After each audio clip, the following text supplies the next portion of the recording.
क्या आपने कभी सोचा है कि अगर आप अपनी ट्रेन जर्नी पर 5,000 रुपये खर्च करेंगे तो आपको क्या क्या सुविधाएं मिलती हैं या मिल सकती हैं। हाल ही में मुझे मौका मिला राजधानी दिल्ली से मुंबई तक ट्रैवल करने का और मैंने चुना भारतीय रेल को। मेरी यात्रा शुरू हुई नई दिल्ली के निजामुद्दीन स्टेशन से शाम 5:10 पर। मैंने रिजर्वेशन लिया था तेजस अगस्त क्रांति ट्रेन का और इसके फर्स्ट क्लास कंपार्टमेंट में जब मैंने ट्रैवल किया तो मेरा एक्सपीरियंस कैसा रहा वो मैं आपको इस वीलॉग में बताने जा रहा हूँ।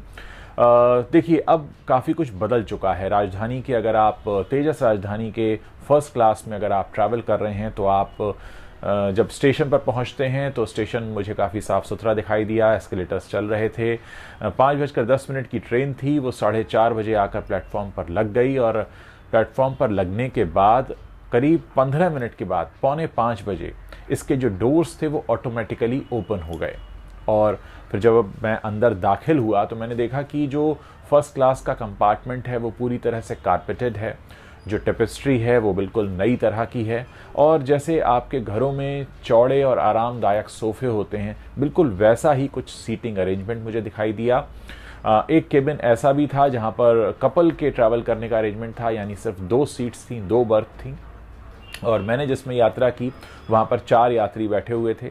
और मैं आपको बता दूं कि यहाँ पर सब तरह की सुख सुविधाएं मुझे दिखाई दी जैसे कि किसी 5 स्टार होटल में होती हैं। अब आप खुद सोचिए कि अगर आप दिल्ली से मुंबई आ रहे हैं 5,000 रुपये खर्च करके तो इतने रुपए में या इससे कम रुपए में आपको तो फ़्लाइट का टिकट भी मिल सकता है और आप सिर्फ 2 घंटे में दिल्ली से मुंबई आ सकते हैं। लेकिन असल में होता क्या है कि जब आप फ़्लाइट में ट्रैवल करते हैं तो ये सिर्फ 2 घंटे तो आपकी यात्रा होती है, लेकिन फ़्लाइट जब शुरू होगी उससे 2 घंटे पहले आपको एयरपोर्ट पहुंचना होता है और एयरपोर्ट तक पहुंचने के लिए उससे करीब 1-1.5 घंटे पहले आपको घर से निकलना होता है और लैंड होने के बाद भी आपको जहां पहुंचना है वहां पहुंचने में 1-1.5 घंटा लगता है। तो कुल मिलाकर ये एयर ट्रैवल भी जो है वो 7 घंटे के आसपास का हो जाता है। लेकिन अगर आप राजधानी से ट्रैवल कर रहे हैं तो आप शाम को 5:10 के आसपास ट्रेन शुरू होती है निजामुद्दीन से और आप सुबह लगभग 9:30 के आसपास मुंबई पहुंच जाते हैं। मेरा एक्सपीरियंस यहाँ पर मैं यही कहूँगा कि काफ़ी अच्छा इसलिए भी रहा क्योंकि यहाँ पर जिस तरीके की मुझे हॉस्पिटैलिटी दिखाई दी वो बिल्कुल ऐसा था जैसे मैं किसी 5 स्टार होटल में हूँ। जब खाना सर्व किया जा रहा था तो बिल्कुल गरम गरम फुलके आ रहे थे, सब्जी चावल आपको जैसा भी आपकी जो डिमांड है, अगर आप वेजिटेरियन हैं तो वेजिटेरियन खाना है और बाकायदा एक छोटी सी टेबल बीच में लगाकर आपके लिए खाना परोसा जाता है। लाइव किचन भी मुझे देखने का मौका मिला और जिस बात की चिंता सबसे ज़्यादा होती है साफ़ सफाई, उसकी चिंता करने की बिल्कुल ज़रूरत नहीं पड़ी क्योंकि काफ़ी साफ़ सुथरा अंदर माहौल था और जो टॉयलेट्स बनाए गए हैं वो इंडियन स्टाइल भी हैं, वेस्टर्न स्टाइल भी हैं। और एक सबसे ख़ास बात जो मुझे बहुत सही लगी वो ये था कि अक्सर आपने देखा होगा कि लोग चलती ट्रेन में ट्रेन के कंपार्टमेंट के दरवाजे को खोल लेते हैं और खड़े हो जाते हैं। बहुत से लोग सिगरेट वगैरह पीने के लिए खड़े हो जाते हैं। लेकिन अगर आप तेजस अगस्त क्रांति से यात्रा कर रहे हैं तो आप ये नहीं कर पाएंगे क्योंकि इस ट्रेन के जो डोर्स हैं वो ऑटोमेटिक हैं, यानी ट्रेन जब किसी भी प्लेटफॉर्म पर रुकती है उसके कुछ सेकंड बाद वो दरवाजे अपने आप खुलते हैं और ट्रेन उस स्टेशन को छोड़े उससे कुछ सेकंड पहले वो दरवाजे अपने आप बंद हो जाते हैं। यानी आपके पास उस दरवाजे को खोलने या बंद करने का कोई विकल्प मौजूद ही नहीं है। इससे बहुत सारी दुर्घटनाओं को आप होने से रोक सकते हैं। मेरे साथ यात्रा कर रहे कुछ लोगों से मैंने जब बातचीत की और उनसे पूछा कि आप तो 5,000 रुपये खर्च करके ट्रेन से क्यों ट्रैवल कर रहे हैं, तो उन्होंने कहा कि हमें ट्रेन से ट्रैवल करने के अपने अलग फ़ायदे हैं।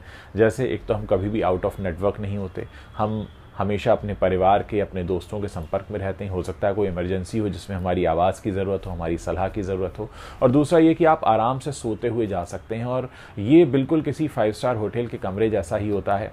नीचे कारपेट है, इसकी सफाई लगातार होती रहती है। जब मेरी यात्रा के दौरान भी कई बार सफाई वाले आते रहे उसको साफ़ करने के लिए। और चाहे शाम की चाय का वक्त हो, स्नैक्स का वक्त हो, डिनर का वक्त हो, ब्रेकफास्ट का वक्त हो, बाकायदा आपकी चॉइस पूछकर अटेंडेंट जाते हैं और आपके हिसाब से आपको सर्व करके देते हैं। लेकिन दोस्तों, इस यात्रा के दौरान मैंने कुछ और चीज़ें भी जानी जो मेरे लिए उतनी अच्छी नहीं रहीं, और वो ये था कि जो अटेंडेंट हमारे साथ यात्रा कर रहे थे, हमारा बड़ा ख्याल रख रहे थे, इस यात्रा को ख़त्म करने से पहले मैंने उनके साथ छोटी सी बातचीत की, और उस बातचीत में सामने ये आया कि उनकी जो तनख्वाह है वो पहले की कंपैरिजन में 1/3 रह गई है। उन्होंने मुझे बताया कि कुछ समय पहले तक, करीब 4 साल पहले तक उन्हें जो सैलरी मिलती थी वो करीब 27,000 रुपये के आसपास की थी, लेकिन अब उनकी जो सैलरी है वो मात्र 8,000 रुपये की रह गई है, और महीने में छुट्टियां भी नहीं मिलती और लगातार उन्हें ट्रेन में चलना होता है। इसका कारण उन्होंने ये बताया कि अब सरकार ने, जो मौजूदा सरकार है, उन्होंने कोविड के बाद कॉन्ट्रैक्ट सिस्टम दे दिया है। कॉन्ट्रैक्ट पर इनको लोग रखते हैं और वो काफ़ी एक्सप्लॉइट करते हैं। मैं यहाँ थोड़ी देर के लिए रुक रहा हूँ ताकि आप मेरी उस बातचीत को सुन सकें जो मेरी उन अटेंडेंट साहब के साथ हुई है। दिल्ली के रहने वाले हैं। आप उस बातचीत को सुनिए और ख़ुद ही अंदाज़ा लगाइए कि इनके लिए कई बार कितना मुश्किल हो जाता है ऐसी परिस्थितियों में यात्रियों को सर्व करना। लेकिन मैं इनके काम की तारीफ़ करूंगा कि इनके चेहरे पर मुस्कान थी और उन्होंने हमें बहुत अच्छे से अटेंड किया, और जितनी भी हमारी रिक्वेस्ट थी इन्होंने समय से पूरी की। मैं थोड़ी देर रुक रहा हूँ, पहले आप उस बातचीत को सुनिए और उसके बाद मैं फिर इस वीलॉग को आगे भी जारी रखूँगा। आपका नाम बताइए। मेरा नाम सर राजू। राजू, यस तो कब से चल रहे हैं आप तेजस में? सर मैं तो काफ़ी टाइम चल रहा हूँ, और मैं तो गवर्नमेंट का जब कैटरिंग था तब से चल रहा था। हाँ, 29 जुलाई से मैं काम कर रहा हूँ। अच्छा। 4 साल कैटरिंग रेलवे का था, उसके बाद ICT के पास आ गया। अच्छा, तो अभी कैसा एक्सपीरियंस है यहाँ पे? सर एक्सपीरियंस के अब ठेकेदारी हो गया। अच्छा। कुछ हमारे पर गवर्नमेंट सोचती ही नहीं है, कुछ हमारे में सोचे गवर्नमेंट। अच्छा, और अभी इसमें गाड़ी में सुविधाएं बढ़ी हैं आपको लगता है या कम हुई हैं? सर पहले से डाउन हो गया। अच्छा, डाउन हो गया, खासकर पब्लिक के लिए। अच्छा, पहले क्या था? पहले क्या था? बहुत कुछ था, अपने नाम तो नहीं कह सकता मैं। अच्छा अच्छा अच्छा, जो चीज़ें कम हो गई हैं। आप कहाँ के रहने वाले हैं? मैं सर दिल्ली। और आपको छुट्टी कितनी मिलती है महीने में? कोई साल की छुट्टी नहीं मिलती है, महीने तो कौन सी मिल रहा है? पूरे टाइम गाड़ी में रहते हैं? 365 दिन।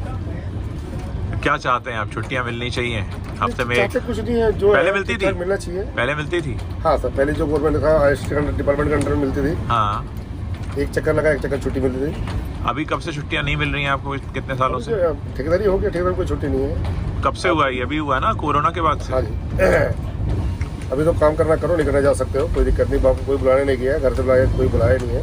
आपकी मर्जी है, करो जा सकते हो। Okay, thank you sir.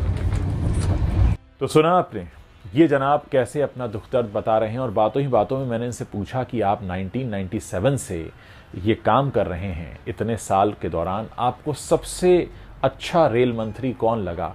तो इनका जवाब सुनकर मैं चौंक गया। इन्होंने कहा, मुझे तो लालू साहब का काम बहुत पसंद था, लालू प्रसाद यादव का। वो सफाई का भी ख्याल रखते थे, कर्मचारियों का भी ख्याल रखते थे, यात्रियों का भी ख्याल रखते थे, कई नई नीतियां वो लेकर आए। हाँ, वो बात अलग है कि लालू प्रसाद यादव पर तरह तरह के भ्रष्टाचार के आरोप लगते रहे हैं, लेकिन ये रेलवे के लिए काम करने वाले कर्मचारी का नज़रिया था। लेकिन दोस्तों, मैं आपसे इस वीलॉग के अंत में बस यही कहना चाहूँगा कि बहुत सारे लोग हैं, अक्सर ट्रैवल करते हैं। आजकल बाई एयर ट्रैवल करना कोई ऐसी खास बड़ी बात नहीं है, लेकिन अगर आपको भी मौका मिले तो आप भी इस तरह की यात्रा कर सकते हैं ट्रेन से। और वाकई जो हमारी प्रीमियम ट्रेन्स हैं, जैसे राजधानी, अगस्त क्रांति है, ये करीब 1386 किलोमीटर का सफ़र तय करती है और इसकी एवरेज स्पीड 90 किलोमीटर प्रति घंटे से लेकर 140 किलोमीटर प्रति घंटे तक है। और मुझे लगता है कि एक बहुत अच्छा शानदार एक्सपीरियंस है जो आपको अपने परिवार के साथ लेना चाहिए। हाँ, एक बात मैं आपको बताना चाहूँगा कि जो तत्काल सेवा है वो फर्स्ट क्लास के लिए नहीं होती है। फर्स्ट क्लास में अगर आपको समय से टिकट आप बुक करा लेते हैं तभी आप इसमें यात्रा कर पाते हैं। 2 टियर और 3 टियर के भी इसमें डिब्बे होते हैं। 2 टियर और 3 टियर में तो आपको तत्काल में मौका मिल जाता है यात्रा करने का, लेकिन अगर आप फर्स्ट क्लास से ट्रैवल करना चाहते हैं तो फिर आपको समय रहते अपना रिजर्वेशन कराना होगा। कुछ लोगों ने मुझे ये भी बताया कि अगर आप रिजर्वेशन करा रहे हैं और फर्स्ट क्लास में रिजर्वेशन करा रहे हैं और आपको वेटिंग मिल रहा है, तो आप ये देखिए कि कितने % चांस हैं उसको कंफर्म होने की, और वो परसेंटेज भी IRCTC की वेबसाइट पर दिखाया जाता है। अगर वो 86% के ऊपर है तो आप उस टिकट को बुक करा सकते हैं, आपके कंफर्म होने के चांसेस बढ़ जाते हैं। दोस्तों, ये ट्रेन वीलॉग आपको कैसा लगा? क्या आप चाहते हैं आगे भी मैं इस तरह के वीलॉग्स करूं? तो आप मुझे बता सकते हैं। मुझे इंतज़ार रहेगा आपके कमेंट्स पढ़ने का। और हाँ, ये जो रेलवे के कर्मचारी ने हमारे ज़रिए ये बात अपनी सरकार तक पहुंचाने की कोशिश की है। हम चाहेंगे कि इनकी जो दुविधाएं, इनकी जो मुश्किलें हैं वो दूर की जाए। और इस वीलॉग को बनाने का मकसद मेरा सिर्फ अपना एक्सपीरियंस शेयर करने का था आपके साथ। अगर आप भी कभी यात्रा करते हैं, इस तरह के वीलॉग्स बना सकते हैं और अपने सोशल मीडिया पर शेयर कर सकते हैं, ताकि वो लोग जो यात्रा करने वाले हैं या प्लान कर रहे हैं उनकी मदद हो सके।